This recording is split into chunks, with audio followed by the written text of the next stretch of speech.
En nombre del Padre, del Hijo y del Espíritu Santo, Amén. bendícenos, Señor, bendice esta charla que vamos a tener en tu santo nombre. Te pedimos que todo sea para tu mayor honor, honra y gloria y bien de las almas por Jesucristo nuestro Señor. Amén. Padre nuestro que estás en el cielo, santificado sea tu nombre, venga a nosotros tu reino, hágase tu voluntad en la tierra como en el cielo. Danos hoy nuestro pan de cada día, perdona nuestras ofensas como también nosotros perdonamos a los que nos ofenden. No nos dejes caer en la tentación, líbranos de todo mal. Amén. Dios te salve María, llena eres de gracia, el Señor es contigo, bendita tú eres entre todas las mujeres y bendito es el fruto de tu vientre Jesús. Santa María, Madre de Dios, ruega por nosotros pecadores, ahora y en la hora de nuestra muerte. Amén. Gloria al Padre, al Hijo y al Espíritu Santo. Como era en el principio, ahora y siempre, por los siglos de los siglos. Amén. San Miguel Arcángel, Ruega por nosotros. ven Espíritu Santo. Y envía desde el cielo un rayo de tu luz. San Juan Evangelista, Ruega por en nosotros. nombre del Padre, del Hijo y del Espíritu Santo. Amén. Muy buenas noches para todos. Empezamos las charlas de los martes, Formarse es Combatir, en este mes de abril, y hemos abordado un tema, hemos decidido por fin abordar un tema que, para ser sinceros, le estábamos dando un poco de largas porque es un tema bien difícil, pero la idea es poder compartir en esta charla cosas básicas sobre el libro del Apocalipsis. Entonces, con la ayuda del Espíritu Santo, con la ayuda de San Juan Evangelista, lo vamos a hacer.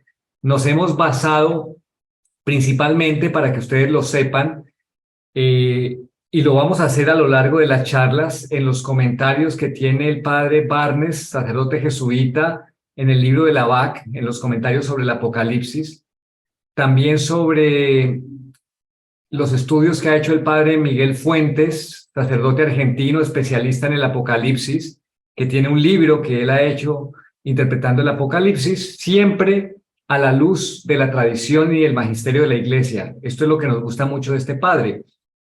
Y también hay por allí en las redes, en un estupendo programa que se llama Marcando el Norte, unos comentarios justamente de todo el libro del Apocalipsis que hace Beatriz Osores, una licenciada en ciencias religiosas. Entonces, pues nos vamos a basar como en estas tres personas para intentar dar ese mensaje de Cristo resucitado. Eso es algo que pusimos en el flyer y tiene mucho que ver para entender el Apocalipsis. Antes que nada, buenas noches, felices Pascuas de Resurrección. Nos acompaña una hermosa imagen de Cristo abrazando a su mamá, a la Santísima Virgen María, que aunque no está en las Escrituras, fue a la primera que se le apareció, a la primera. Entonces, la Virgencita tiene mucho que ver también en el Apocalipsis. Pero bueno, pues es muy bueno que entendamos, antes de empezar todo el análisis que Henry ha preparado, que el Apocalipsis es un libro que me debe llevar a la oración. El Apocalipsis me debe llevar a la conversión, porque solo vemos como un libro de catástrofes, dragones y bestias. Pero eso no es solo el Apocalipsis y lo vamos a entender en esta primera charla. valga la pena decir solamente que ha sido muy providencial que lo empecemos a hacer justamente en la Pascua, porque lo vamos a profundizar más adelante. El Apocalipsis es la visión de la historia de Cristo resucitado. Exacto. Eso es el Apocalipsis, la visión divina de nuestra historia humana, pero hecha por Cristo resucitado. Vamos a llegar a eso. Vamos entonces con el padre Miguel Fuentes, que tiene este libro maravilloso, y empieza diciendo justamente lo que nosotros siempre pensábamos: el Apocalipsis es el libro difícil de la Biblia, el libro oscuro, pero su oscuridad es parte esencial de su valor. Ya nos vamos a dar cuenta por qué esa oscuridad es tan importante y del designio providencial de Dios. Dios ha querido esa oscuridad en el Apocalipsis, porque la misma dificultad de su interpretación le da una universalidad que no tiene ninguna profecía perfectamente determinada. ¿Qué quiere decir aquí el padre Miguel Ángel con esto?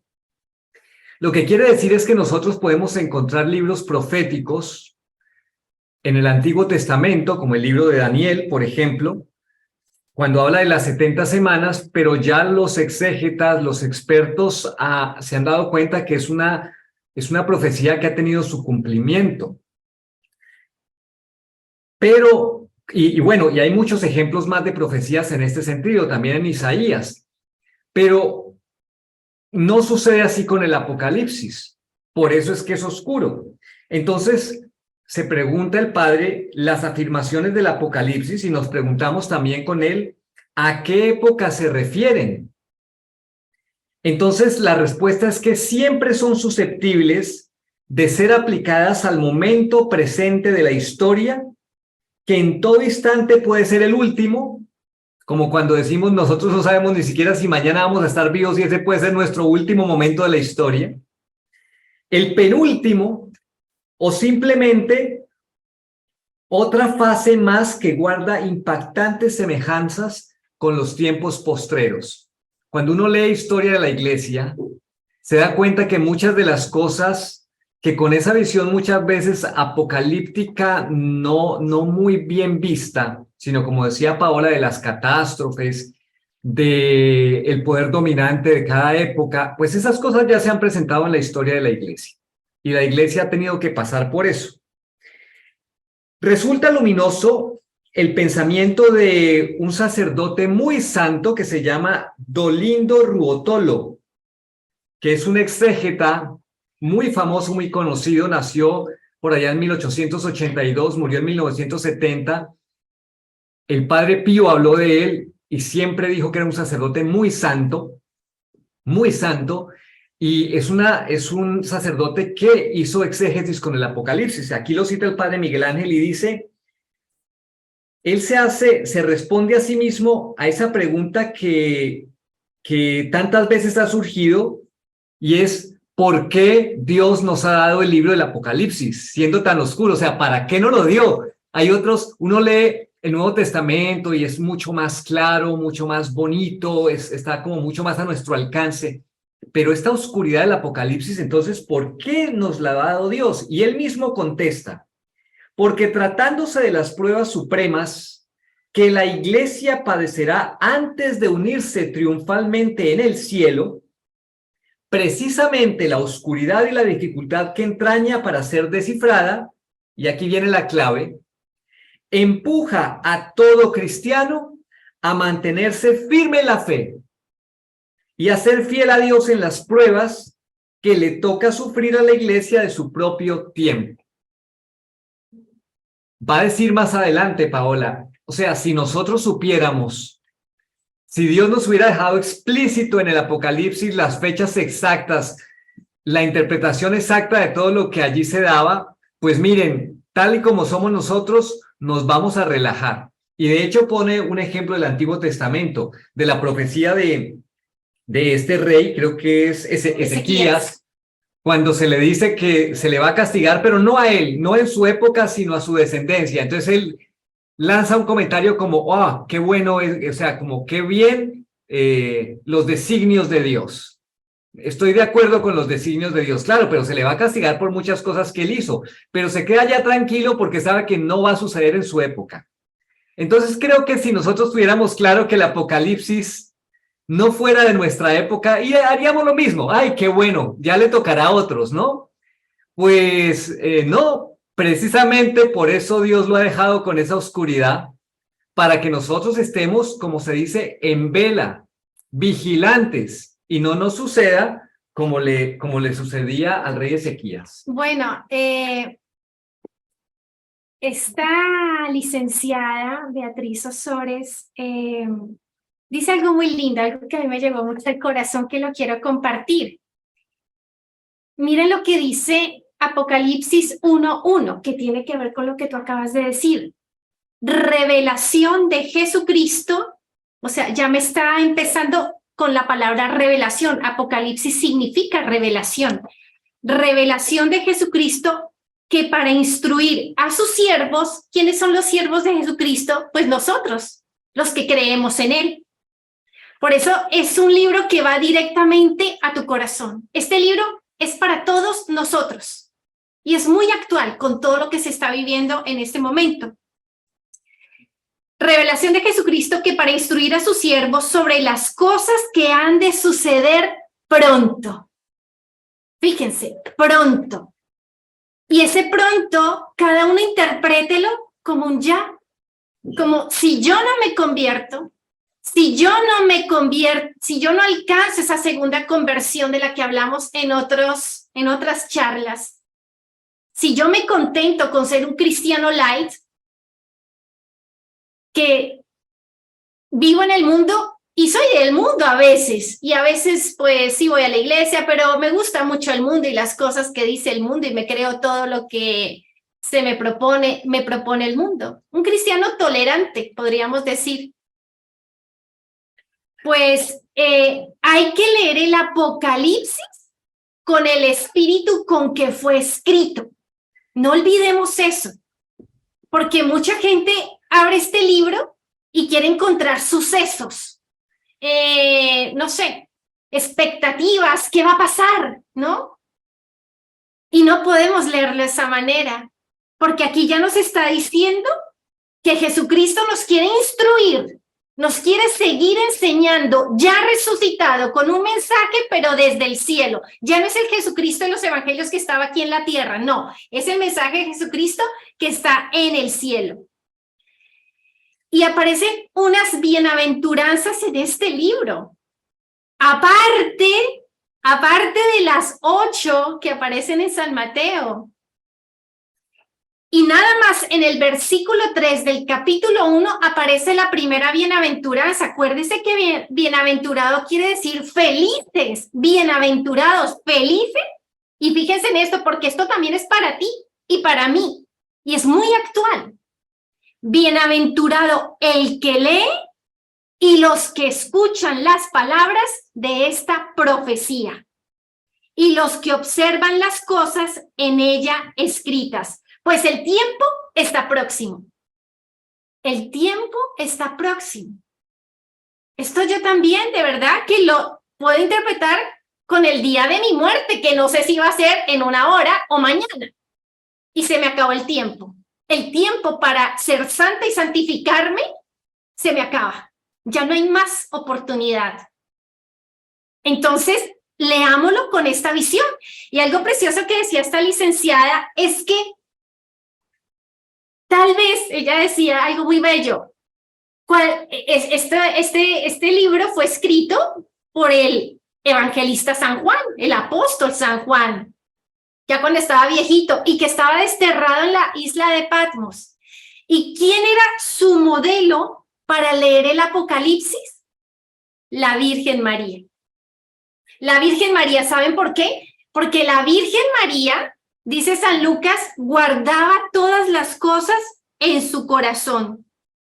La Virgen María sí escuchaba las profecías, ella sí observaba las cosas escritas. Y fíjense que al final del Apocalipsis aparece otra bienaventuranza, creo que de las 7 que hay en el Apocalipsis, y la podemos referir mucho a la Santísima Virgen María. Dice esta bienaventuranza en capítulo 22, versículo 7, dice: bienaventurado el que guarda las palabras de la profecía de este libro. ¿Quién es la que más guardaba las cosas de Dios y los misterios de Dios? Porque la Virgen también vivió en un misterio todo el tiempo. Su fe también fue muy dura, muy ciega, sino María. Entonces, María tiene que ser nuestro modelo para leer el Apocalipsis.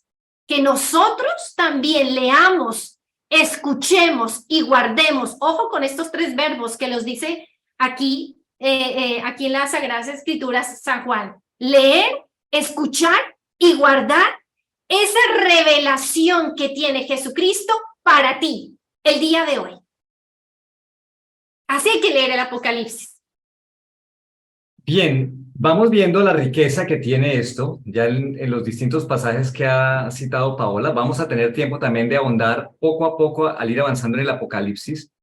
Y volviendo a este tema de la oscuridad, que veíamos que nos podemos relajar, también puede existir, digamos, esa otra perspectiva que va a citar el padre Miguel Ángel, otro extremo, los que tuviesen la convicción de estar ya viviendo los tiempos finales y que viven obsesionados con ellos y olvidados de toda otra actividad.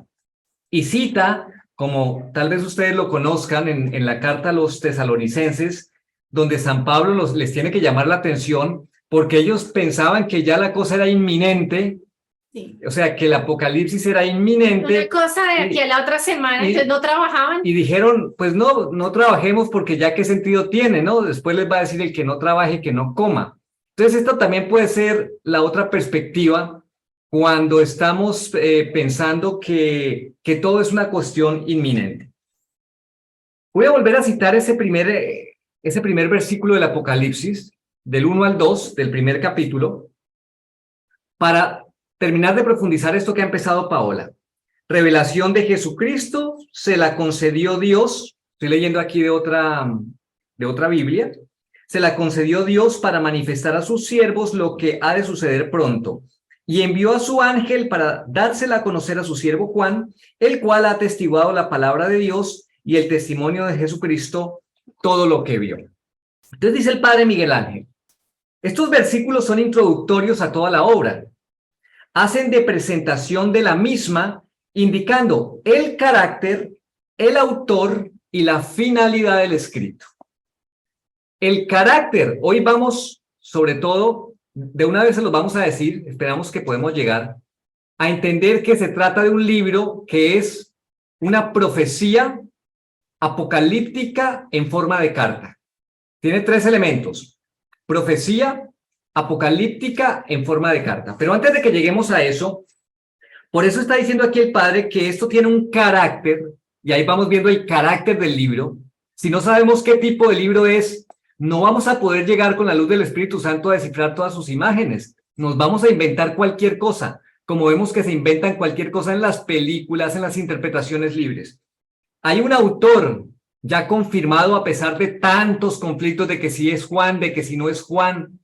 Sí es Juan Evangelista, a pesar de que digan no, pero es que cómo va a haber una cosa tan distinta entre un evangelio como el de Juan, donde nunca se identifica él con su nombre, y tampoco en la carta en la primera carta de San Juan. Exacto. Y en cambio en el Apocalipsis 4 veces él mismo se menciona que es Juan. Entonces querían poner por esto duda. Otros argumentos es que no, que lo que pasa es que la manera del texto, la expresión del texto es totalmente distinta a la del Evangelio. Y esto se ha caído hace mucho tiempo de su peso, pero vale la pena que lo sepamos. Primero que todo porque esa primera referencia, alguien hizo notar que precisamente cuando entremos a meditar sobre las 7 iglesias, cuando él escribe este mensaje, por eso se dice que en forma de carta, esta epístola profética a las 7 iglesias, dice yo Juan. Y cuando él dice yo Juan, pues uno dirá, bueno, el que escribe yo Juan sabrá que entienden qué Juan es, porque si no sería cualquier Juan. Pero si está escribiendo ese yo Juan, lo está escribiendo con autoridad y a sabiendas de que esas iglesias saben quién es. Y que los fieles que están recibiendo esa carta profética saben que se trata de Juan, el evangelista, el apóstol. Si no, tendría que poner otras características, no habría autoridad. Entonces, ese es uno de los argumentos. Y el otro es que, sencillamente, lo vamos a entender hoy, el hecho de que esté escrito con una cantidad de imágenes que no aparecen en el Nuevo Testamento ni en su carta, lo único que quiere decir es que está escribiendo en otro género de texto, que es el apocalíptico. Ya nos vamos a dar cuenta por qué es así. Entonces, ahí vamos entendiendo. La primera palabra del texto ha dado nombre a todo el libro, Apocalipsis. Revelación. Que es la palabra que nos ha llegado, sobre todo a todos los católicos hispanos y que la conservamos, digamos, en el griego, pero que sabemos, como dice Paola, que es revelación. De hecho, hay muchos, inclusive muchos protestantes también que lo utilizan más como revelación en el sentido de develación, algo que se devela, que quita el velo. Iluminación también aparece allí. Jesucristo, y aquí es donde es muy importante tener en cuenta esto, es el autor de esta revelación y no el sujeto de ella. El Apocalipsis no viene a hablarnos de Jesucristo. De eso ya nos han hablado los evangelios. Aquí es Jesucristo resucitado el que viene a hablarnos de esa historia nuestra desde el punto de vista divino. Entonces no es una revelación sobre Jesús, sino hecha por él a Juan. Aquí hay que tener en cuenta, más adelante lo vamos a precisar, que como leen aquí en la primera parte, es una revelación que hace Jesucristo, que se la transmite a el ángel, y el ángel se la transmite a Juan, y Juan la transmite, como dice aquí, a sus siervos, a todos nosotros. Entonces, vemos como una jerarquía. Y además vamos a entender que Jesús nunca hace nada por su propia cuenta. Yo no he venido a hacer más sino la voluntad de mi eterno Padre. Por lo tanto, es toda una jerarquía del Padre a Jesús, de Jesús al ángel, del ángel a Juan y de Juan a sus siervos. Hay que tener esto en cuenta porque esto se ve a lo largo de todo el Apocalipsis. Bien. Esa dependencia del Padre de la cual ya hemos hablado, ¿no? Juan no se representa solamente, no representa simplemente a los hombres o a los creyentes, porque claro, sabemos que de Juan viene a nosotros, sino que es el apóstol de Cristo, otro punto fundamental. Mental, de verdad, porque no es un mortal más a quien un ángel se le apareció y le dio una revelación. No. Tengamos en cuenta que él es el apóstol de Cristo. Y esto para nuestra Iglesia Católica es súper importante. Esencial. Claro. Es esencial, porque Juan es obispo. Desde la primera cena, o que le llamamos la última cena, donde se instituye la Eucaristía, ellos ya son obispos en esa primera Eucaristía. Entonces estamos hablando que es un obispo el que nos está haciendo la revelación que recibió del ángel y el ángel de Jesucristo. Y que en realidad nos da la garantía de una interpretación correcta del Apocalipsis, porque nos viene por el magisterio, claro, por el magisterio apostólico, por la luz que da el Espíritu Santo a través de esos pastores. Y eso da mucha tranquilidad para no caer en errores y en interpretaciones apocalípticas hoy que abundan.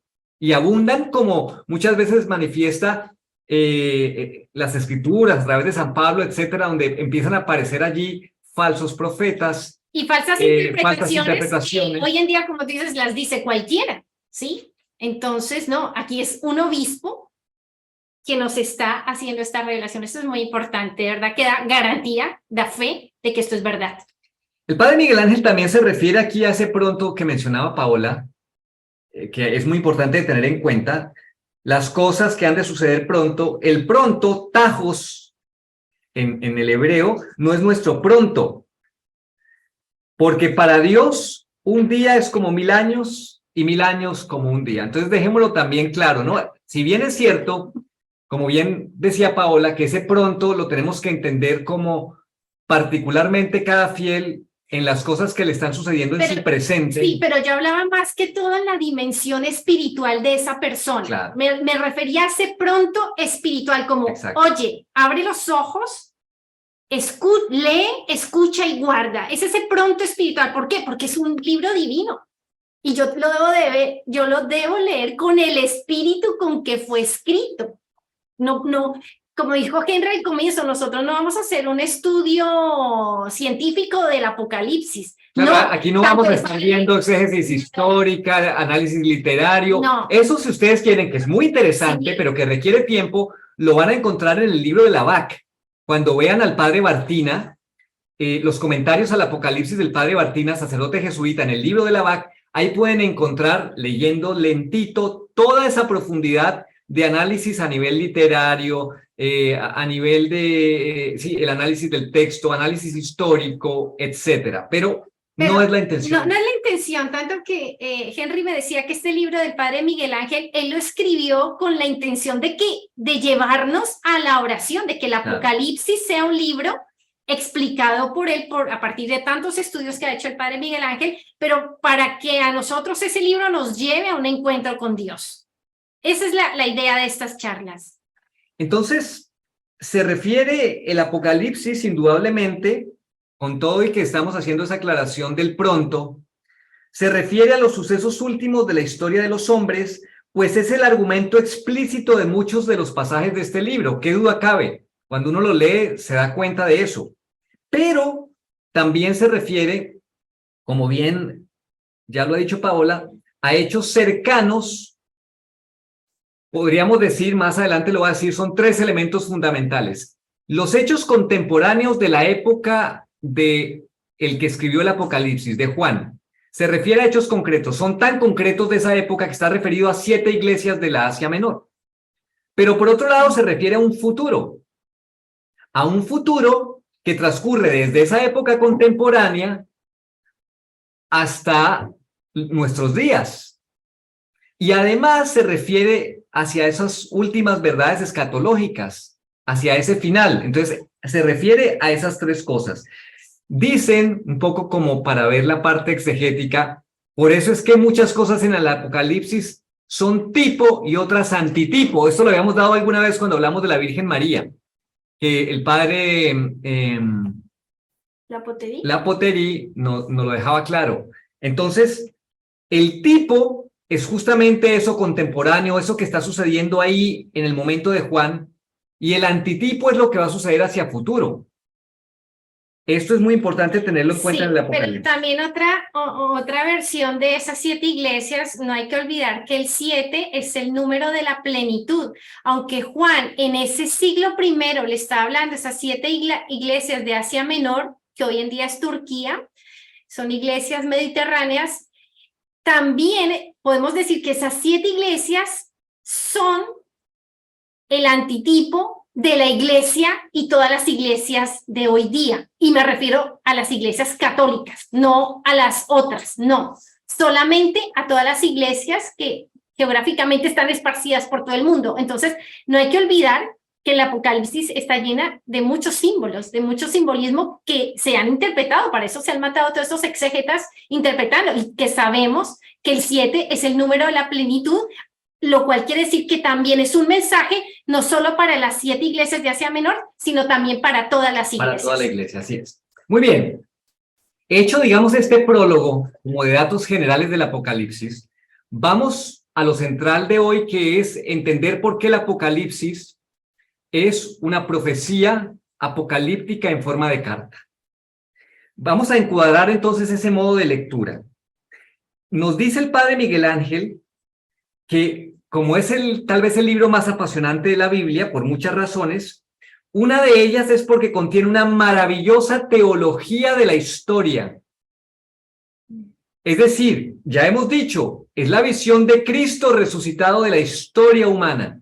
Y al ser la visión de Cristo, que es Dios, es teología.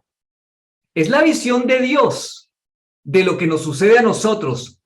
Por eso va a estar cargado de unas imágenes que no las vamos a poder encontrar aquí concretas, porque es Dios quien está hablando. Dios está hablando. Y el lenguaje divino, a nosotros en palabras se nos queda corto. Por eso muchos de los profetas narran con simbología, con imágenes, porque es que no llega la palabra. Entonces, teología de la historia. ¿Qué tipo de libro es el Apocalipsis? Esto es muy importante. Ya lo hemos dicho, al punto de que muchas veces no se entiende el Apocalipsis porque no se sabe qué tipo de libro es. Ya lo hemos dicho, Apocalipsis, profecía apocalíptica en forma de carta. Ya dijimos que Apocalipsis es revelación. Hemos visto que en Apocalipsis 1, capítulo 1, versículos 1 al 2, dice Dios que revela a Jesús, que revela a un ángel, que revela a Juan, que nos revela a nosotros. Queda claro que es una revelación. ¿Qué es una profecía? Apocalipsis 1:3, dichoso el que lea y escuche las palabras de esta profecía y guarde lo escrito en ella. Ahora, Apocalipsis 22:6 al 7, el Señor Dios que inspira a los profetas ha enviado a su ángel para manifestar a su siervo lo que ha de suceder pronto. Y así vamos a encontrar muchas partes donde queda claro que este lenguaje profético está en el Apocalipsis. Y luego es una carta, porque empieza con el género propio epistolar. Uno lo contrasta con todas las cartas que vemos de San Pablo y ahí está, ¿no? Apocalipsis 1:4. Juan, y aquí es una de las, donde aparece Juan identificándose, como lo decíamos antes, de las 4 veces que aparece en el Apocalipsis. Juan, a las 7 iglesias de Asia, gracia y paz a vosotros de parte de aquel que es. ¿No les suena también a la presentación de las cartas de San Pablo? Así empieza toda carta, ¿no? Y el epílogo, que la gracia del Señor sea con todos, amén, eso está también al final del Apocalipsis. Entonces, profecía apocalíptica en forma de carta, dirigida a las 7 iglesias de la provincia romana de Asia Menor, que es lo que hoy se conoce como la parte occidental o la parte mediterránea de Turquía, y que más adelante nos vamos a dar cuenta, están en un orden, cuando la próxima charla hablemos de las 7 iglesias, están en un orden circular. El orden que lo pone en el Apocalipsis seguramente es el orden en que cuando fueron a repartir el libro a estas iglesias, el Apocalipsis, se hizo la ruta, empezando por Éfeso. Bien, el mandato dado a Juan de escribir todo lo que le va a ser mostrado y luego enviarlo a las 7 iglesias es todo el libro. No son solamente los mensajes que están a las iglesias particulares. No es solamente que la iglesia de Éfeso, cuando le llegó la misiva, leyó solamente lo que le correspondía a la iglesia de Éfeso y actuó en consonancia con eso. No, es que el mensaje que lleva es un mensaje particular para cada iglesia, pero invitándola, y más que invitándola, como diciéndole, hay que leer todo el libro, y todo el libro es todo el Apocalipsis, incluso los mensajes que están dirigidos a las otras iglesias. Fíjense qué particular. Esto para que nos demos cuenta que no fue una cosa hecha por San Juan, vamos a decirlo así, a la carrera, y que se tuvieron que ir todas las cartas una tras de otra. No, no, no. Esto tiene un plan divino muy claro. Estas cartas a las 7 iglesias serán en realidad mensajes proféticos que contienen particularidades de esas comunidades que se introducen a cada una de ellas para el resto del libro. Y ya lo había dicho Paola, pues ese 7 es universal y ahí entramos todos, porque si se le envió a esas 7 iglesias, ahí estamos simbolizados todos, y cuando profundicemos en eso nos vamos a dar cuenta que en cada una de esas iglesias, cuando uno lo lee, uno dice, uy, yo ahí estoy retratado. Y en varias iglesias. Sí, sí, exacto. Como que uno piensa a las 7 iglesias, ya, pues son 7 comunidades fundadas, tal vez por San Pablo, lo sabemos, y es como para ellos, pero no, siempre, y el Señor el que se dirige a esa iglesia es Jesucristo, no es Juan ni el ángel, es un mensaje de Jesucristo para esas 7 iglesias. Y en casi todas el Señor les alaba algunas cosas que han hecho, pero también les reprocha. También hay unos reproches que hace el Señor muy fuertes. Entonces, claro, en las alabanzas ahí nos podemos ver unos, cosas buenas que han hecho esas iglesias, pero también los reproches son muy fuertes. Entonces, es muy bueno otra vez volver a recalcar que no solamente es una revelación para la gente del siglo I, no, es también para todos nosotros. Cuando ustedes lean estas 7 iglesias, se van a ver reflejados en muchas de ellas. Vamos a profundizar en uno de los primeros 3 elementos del carácter de este libro, la parte profética. Nos dice el padre que Juan se presenta como un profeta cristiano en un ambiente de profetas, no lo perdamos de vista. Entonces, cuando Juan Evangelista está escribiendo el Apocalipsis, está en un ambiente de profetas. De hecho, cuando uno lee el mensaje a la iglesia de Tiatira, aparece, o sea, quiero decir que hay profetas verdaderos y profetas falsos. No solamente está hablando de los profetas verdaderos que traen el mensaje de Dios, sino también profetas falsos. Por eso, en el mensaje a Tiatira, recordemos la profetisa, la falsa profeta, que hay allí en Apocalipsis 2:20. Tengamos en cuenta que ese es el ambiente. Era bastante común que los profetas cristianos en las asambleas litúrgicas presentasen sus mensajes como palabra de Dios. Entonces, nos vamos a dar cuenta que existen en esas asambleas litúrgicas, ya existe esa profecía. Cuando uno lee, por ejemplo, San Pablo a los Corintios, capítulo 14, donde dice, en cuanto a los profetas, hablen 2 o 3 y los demás juzguen. Si algún otro que está sentado tiene una revelación, cállese el primero y deje el paso a este. Ahí está ese ambiente de profetas que se daban en las asambleas litúrgicas en esos primeros años del cristianismo. Y esos profetas en esas asambleas litúrgicas recibían el mensaje profético allí mismo. Es decir, eran iluminados por el Espíritu Santo para manifestar la palabra de Dios en ese mismo momento. Pero no siempre era así. En ese ambiente de profecía no solamente ocurría en la asamblea litúrgica, sino que había otra modalidad de profecía que también podía ser en privado y que luego se transmitía a la comunidad, que es el caso de lo que le sucedió a San Pedro. Si ustedes recuerdan, cuando está en Jope, en Hechos de los Apóstoles, capítulo 10 y 11, cuando tiene la visión del mantel con las distintas comidas, ¿se acuerdan cuando que si se va a poder comer cerdo o no, que eso es profano? Él recibe esa profecía en privado y luego se la va a comunicar a Cornelio y luego se lo va a relatar a toda la comunidad cristiana de Jerusalén. Entonces vemos que hay un ambiente de profecía que ocurre como en estas dos vías, o en las asambleas o de manera privada. Quería decir una cosa con respecto al contexto histórico, porque aunque él se desarrolla en un tiempo de profetas, el apóstol San Juan, no hay que olvidar que estamos en el siglo I y que muchos de estos territorios están invadidos por un imperio, que es el Imperio Romano, que ya hay persecución a los cristianos. Y que ese imperio, si en el siglo I era el romano, a través de todas las épocas han habido otros imperios que también han perseguido a los cristianos. Recordemos que él estaba desterrado, cuando escribió esto, estaba desterrado en Patmos. ¿Cuál es el imperio que estamos viviendo hoy en día todos nosotros que queremos vivir nuestra fe católica? El imperio del relativismo. Ese es el imperio de este momento. Y muchas veces nos podemos sentir desterrados de ese imperio, que no es otra cosa que el imperio del anticristo. Ya, por favor, también coloquémonos en ese contexto, porque el anticristo se habla en el Apocalipsis. Entonces, los profetas también están inmersos en el mundo, en los imperios dominantes del mundo, son perseguidos, pero no se callan. Y nosotros no, aunque no seamos profetas, o si somos profetas, lo somos por el bautismo.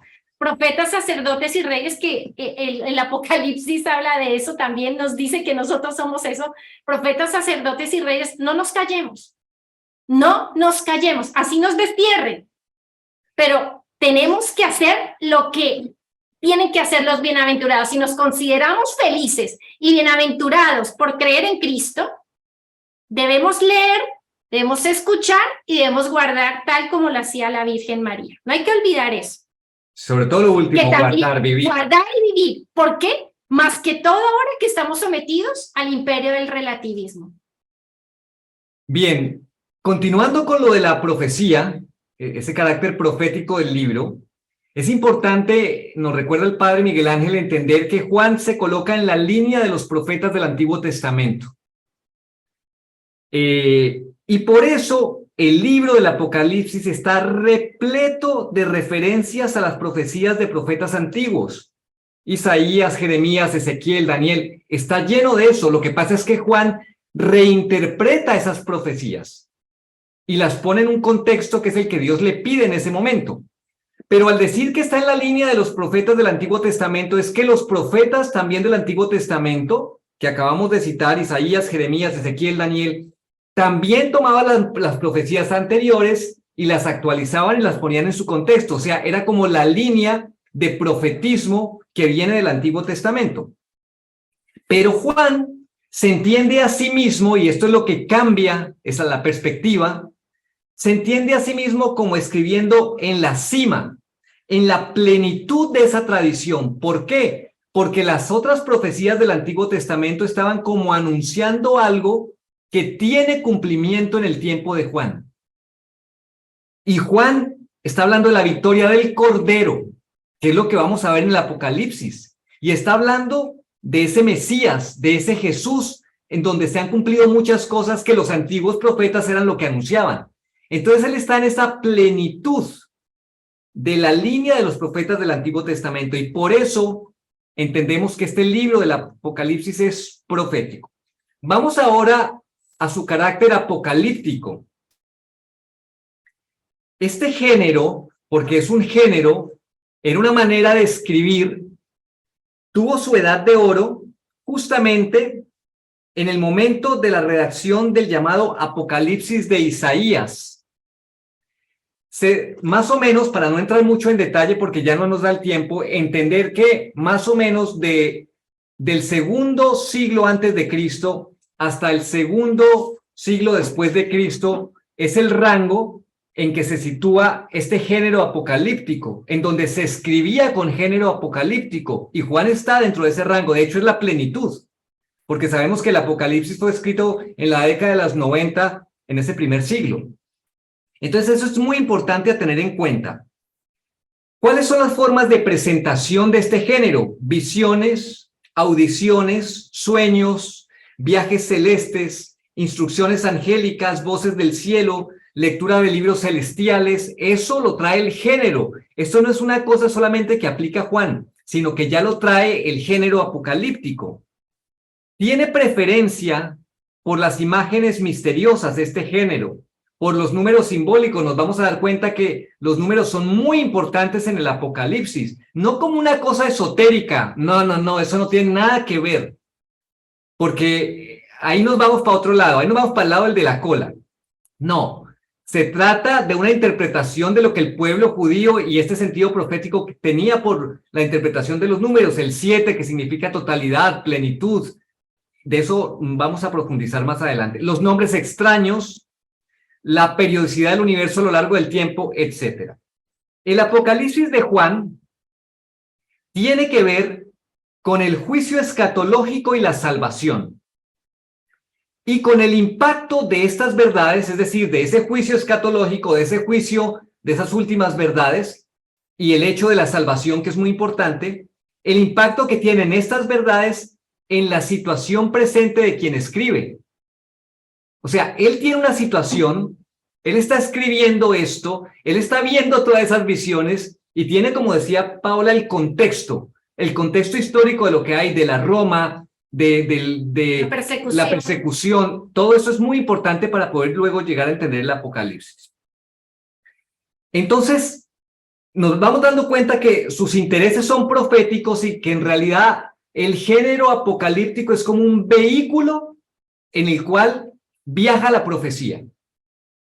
Esa revelación, ¿no? La profecía viaja en ese género apocalíptico. Vamos a intentar aterrizarlo repitiendo una vez más esa idea. Si está Juan recibiendo esa revelación de Jesucristo resucitado en la isla de Patmos, desterrado, recibe toda esa carga, y la gran pregunta es, ¿cómo pongo esto por escrito? Está claro que no lo va a poder poner en los términos del Nuevo Testamento, de su evangelio. Por eso recurre al género apocalíptico, que ya era una tradición que venía desde el segundo, algunos dicen desde el cuarto siglo antes de Cristo, digamos segundo. Pues utiliza este género, y eso confirma que es un texto suyo.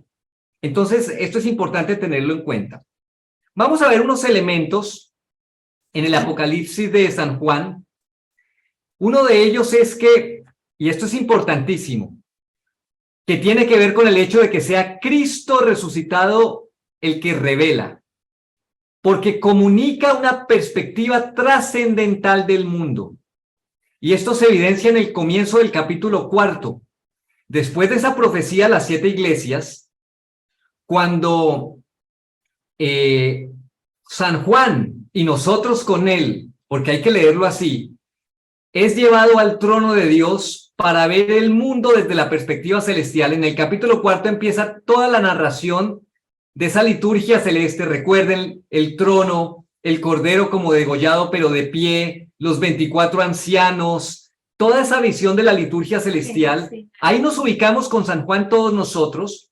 Se ve el mundo, su comprensión desde esta trascendencia divina. De alguna manera lo que Cristo resucitado le está queriendo hacer ver a San Juan y en él a nosotros es: mire cómo se ve la historia de los hombres desde mis ojos. Pónganse mis gafas. Estas sí son gafas, no como las gafas Google. Esas gafas de realidad virtual no me llevan a ningún lado. Yo prefiero ponerme estas gafas que Dios me invita. Estar con San Juan en esa liturgia celeste nos está invitando a Dios y nos está diciendo: miren cómo yo veo la historia del mundo. ¿Por qué no se dejan esta visión? ¿Por qué no miran con estos ojos para que ustedes sepan qué tienen que hacer cada uno como persona y como comunidad? Algo precioso, de verdad que cada vez comprendo más porque esto es un libro de oración. Recuerden que San Juan es el apóstol amado. Recuerden que él en sus cartas dijo que Dios es amor. Se recostó en el corazón de Cristo. Se recostó en el corazón de Cristo, como vemos aquí a la Virgen recostada en el corazón de Jesús también. También él nos dijo que Dios nos amó primero.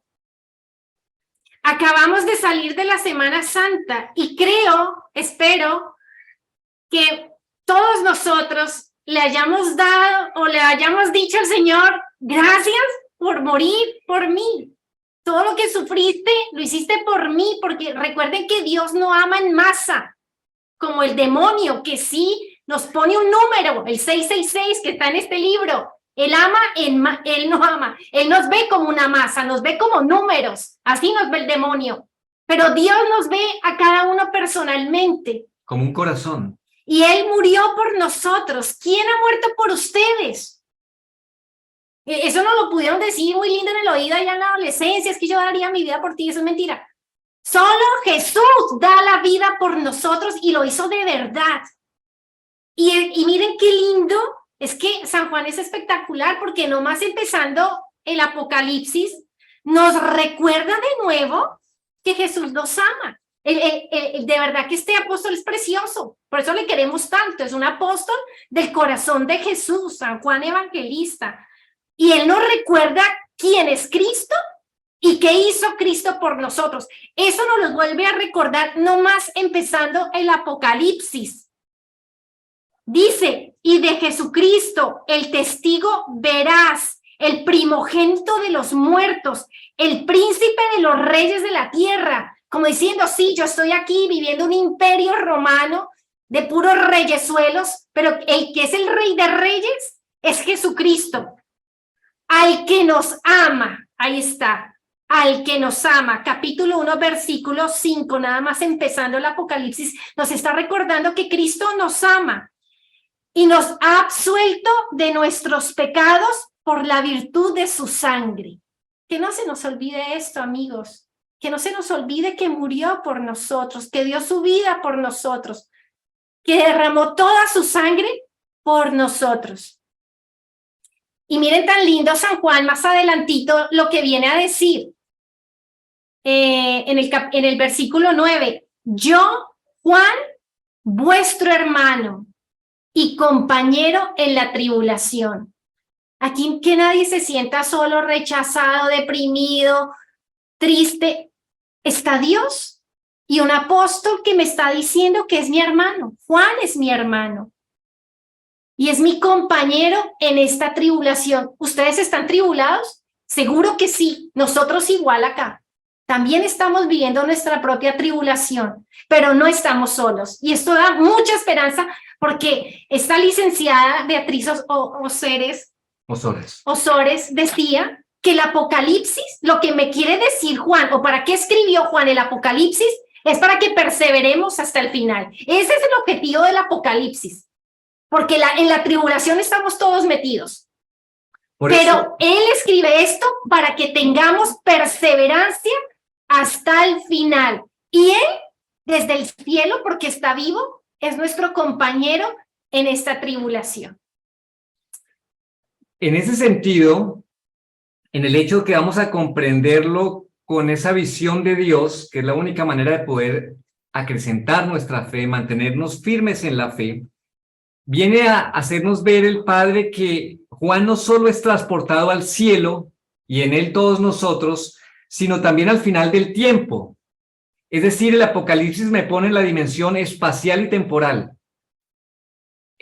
Espacial, el cielo. Temporal, de manera principal, el final del tiempo. De tal modo que podamos juzgar el momento presente, este presente de cada uno de nosotros y el que ha tenido cada persona su presente a lo largo de la historia, desde la perspectiva de lo que está por venir, desde el propósito final de Dios sobre la historia humana. Qué distinto entender el Apocalipsis así y no los cataclismos. Claro. ¿A qué se está refiriendo el Padre? Miren cómo conectamos esto con las charlas que hemos tenido de la creación. Claro. Cuando hablábamos de la creación, ustedes recordarán que decíamos que la creación no estaba cerrada en sí misma y que finalmente todo apuntaba a Cristo. Y por eso uno de los últimos relatos donde se cierra la creación es el prólogo de San Juan, donde está Cristo. Y el final de todo es Cristo resucitado. Y que todo se hizo por Cristo. Entonces, si tenemos en cuenta esta perspectiva, nos damos cuenta que también lo que importa es ver todo nuestro presente desde la perspectiva de lo que está por venir. Cristo viene, Cristo vuelve. Su parusía, Él vuelve. ¿Y para qué vuelve? Para llevarnos con Él. Porque si morimos con Él, resucitaremos con Él. Y el Apocalipsis nos está hablando de esto, nos está queriendo sacar de nuestro pobre pequeño terruño en el que estamos agarrados como garrapatas. Sí, no nos instalemos aquí. Y nos quiere llevar a volar. Por eso a San Juan se le conoce como el águila. Porque nos quiere llevar en el espacio al cielo y en el tiempo al final de los tiempos, como diciendo esto pasa rápido, no es aquí, no hay que instalarse aquí. Entonces, abre nuestra mirada a la trascendencia. Esto es muy importante. Y ya hacia el final, que ya se nos está viniendo el tiempo encima, vamos a ver, creo que me voy a saltar aquí algunas cosas, vamos a ver la parte epistolar. ¿Por qué es una carta? Enviado para que sea leído por todos. Todo él es como una gran epístola porque de hecho termina con ese saludo final propio de las epístolas, ya lo hemos visto. En primer lugar, es una carta circular dirigida a las 7 iglesias, mencionadas en el orden de los mensajes lo que decíamos, que a partir de la isla de Patmos desembarca en Éfeso y comienza una ruta circular en toda la provincia del Asia Menor. Entonces es Éfeso, Esmirna, Pérgamo, Tiatira, Sardes, Filadelfia, la Odisea. Con esos 3 elementos que habíamos mencionado, de que tiene que ver con una historia contemporánea, la de Juan, una historia futura y una historia final.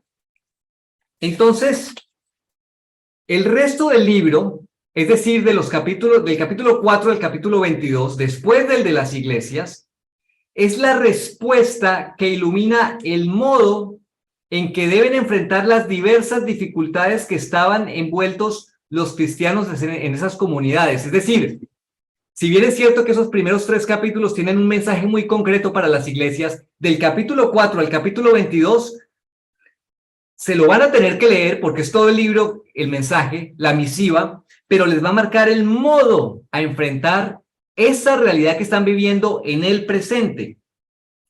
Las iglesias encarnan otro tipo de realidades en el sentido de que, como hemos dicho, no es solamente el mensaje concreto de cada iglesia, sino que las demás también interesan. ¿Qué duda cabe también, y aquí es importante hacer esta aclaración que nos hace el Padre, que también existe una interpretación histórico-escatológica, ya lo vamos a explicar, tanto católica como protestante, entendida como el mensaje a las 7 iglesias en una especie de profecía histórica. Eso es una interpretación que particularmente el padre Bartinas en la BAC lo descarta totalmente, y es el pensar que cada iglesia sería una época de la historia. Es que esto se presta a muchas confusiones, Sí. porque hay discusiones de si cada iglesia representa una época de la historia. Unos discuten, bueno, pero unos ponen el comienzo de una época aquí y el final de la otra época acá, y otros dicen, no, es un poquito antes, un poquito después. Y eso se presta a una cantidad de conflictos que en realidad hay muchas otras razones por las cuales no es sólido.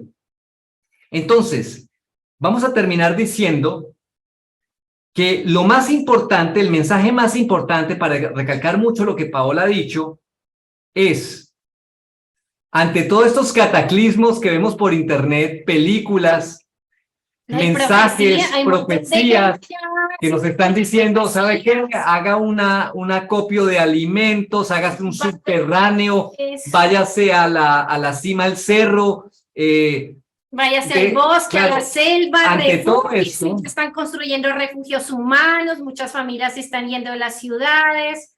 Entonces, ¿cuál es el mensaje más importante?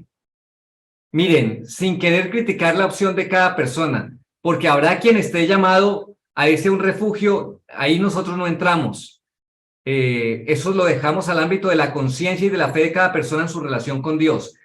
Pero no es lo esencial, eso sí lo podemos decir, porque lo esencial es, y el mensaje del Apocalipsis es, Dios gobierna la historia humana y nos enseña lo que cada uno debe hacer para mantenerse fiel y para alcanzar el premio eterno. Lo voy a repetir. Es Dios quien gobierna la historia humana y nos enseña lo que cada uno debe hacer para mantenerse fiel y para alcanzar el premio eterno. Miren, a uno le puede resultar, cuando analiza todo el mundo simbólico del Apocalipsis, que en contraste tenemos un mundo hoy en día inmanentista, es decir, queremos instalar el cielo aquí, queremos que todo lo de aquí, del mundo, sea nuestro gobierno. ¿Y por qué queremos eso? Por una sencilla razón, porque uno se puede preguntar, bueno, pero si Dios ha hablado, si Dios es el que gobierna el mundo, ¿por qué hay tanto mal? ¿Por qué hay tantos asesinatos? ¿Por qué este nace de esta manera? ¿Por qué este nace pobre y este nace rico? Al fin y al cabo, ¿quién es el que gobierna el mundo? Uno podría preguntarse eso, ¿no? ¿Y quién? Pues el Apocalipsis nos viene a responder esa pregunta. A pesar de las apariencias, Dios es el que gobierna la creación y pronto, en ese pronto que hay que entender, llegará el momento en que Él destruirá el ingenio del mal y establecerá su reino. Por ello, este libro revela cómo será el desenlace final de todo. Por eso lo revela, pero hay que tener ojos de trascendencia y hay que tener ojos realistas para poder leer el Apocalipsis en todo su contexto. Y miren, enlazando, ya para terminar, enlazando lo que Henry dice, miren este dato, fantástico. Apenas vamos en el prólogo, vamos apenas en el capítulo 1, y dice en el versículo 10, fui arrebatado en espíritu el día del Señor. Juan está diciendo que fue arrebatado en espíritu el día del Señor. Les pregunto, ¿cuál es el día del Señor? ¿Cuál? El domingo, ¿cierto? El día del Señor lo celebramos los católicos porque es el día de la resurrección. Muy seguramente, San Juan fue arrebatado en la misma Eucaristía. En la misma celebración eucarística pudo ver todo este mensaje, todos estos signos. Como le ha pasado a muchos santos, al Padre Pío. Sí, pero quería decir una cosa, además de eso, que no quiere decir que el Apocalipsis, o sea, lo que quiero decir es que el Apocalipsis es un libro para místicos. Lo cual no quiere decir que solamente sea un libro para San Juan, Santa Teresa de Jesús y San Juan de la Cruz y el Padre Pío, 4 gatos y nadie más. No, los místicos somos todos nosotros. Estamos llamados a hacer. Nosotros tenemos que tener una vida espiritual y de oración. No hay otra. Es que no hay otra. ¿Por qué? Porque San Juan va a hablar mucho de un combate. Es que es un combate todo el Apocalipsis. Y él nos va a dar las herramientas para combatir. Porque tenemos que perseverar hasta el final. Somos guerreros. Somos guerreros y él nos da las armas para ese combate. Y ese combate empieza con la oración, con el arma más poderosa de todas, que es la oración. Y cuando digo oración, digo sacramentos y obras de misericordia y Santo Rosario, Santa Misa, sacramentos, que son los ríos de la gracia del corazón de Jesús. Entonces, por eso este libro es un libro de fe, de oración, que me tiene que llevar al encuentro con Dios y que yo allí puedo encontrar todas las respuestas. Todas las respuestas para lo que estamos viviendo en este momento. Que estamos viviendo unos cambios impresionantes. Gente que ya quiere eliminar a toda la humanidad y que queden unos poquitos. Y lo están haciendo, lo están logrando gracias al aborto y a la eutanasia. Pero Dios gobierna el mundo. Y al transhumanismo. Eso es lo que se nos viene con la Agenda 2030. Ojo, que Latinoamérica ya la empezó hace algunas décadas, ya la empezó a implantar. Pero lo que no saben esas personas que se crean esas agendas es que por encima de ellos está Dios y que nosotros estamos con Dios y que nosotros somos de la descendencia de la mujer. Génesis 3:15. Esa descendencia de la mujer de la cual se habla en Génesis somos nosotros si queremos. Porque aquí tiene que haber voluntad. No, y sobre todo que todos estos hechos, y amor. Todos estos hechos se pueden encontrar en una lectura del Apocalipsis. Como Juan lo vio en el Imperio de Roma, nosotros lo vemos ahora con todas estas ideologías y gobiernos. La historia se repite. Es que se repite. Y lo importante es volar por encima de eso y saber cómo mantenernos firmes en la fe. Como dice un viejo refrán muy tradicional, un poco medieval y un poco monástico. Un poco medieval porque necesitamos esa ciencia y esa teología, formarse es combatir para poder profundizar en nuestra fe. Y un poco monástico porque hay que hacerla de rodillas, como decía Benedicto XVI. Un poco medieval, un poco monástico. Como siempre, vamos a terminar con una oración final. En nombre del Padre, del Hijo y del Espíritu Santo. Amén. Te damos gracias, Señor, por esta charla que nos has permitido tener, fruto de tu gran bondad. Te pedimos que todo sea para tu mayor honor, honra y gloria y bien de las almas, por Cristo nuestro Señor. Amén. Gloria al Padre, y al Hijo, y al Espíritu Santo. Como era en el principio, ahora y siempre, por los siglos de los siglos. Amén. San Juan Evangelista, ruega por nosotros. San Miguel Arcángel, ruega por nosotros. en nombre del Padre, del Hijo y del Espíritu Santo. Amén.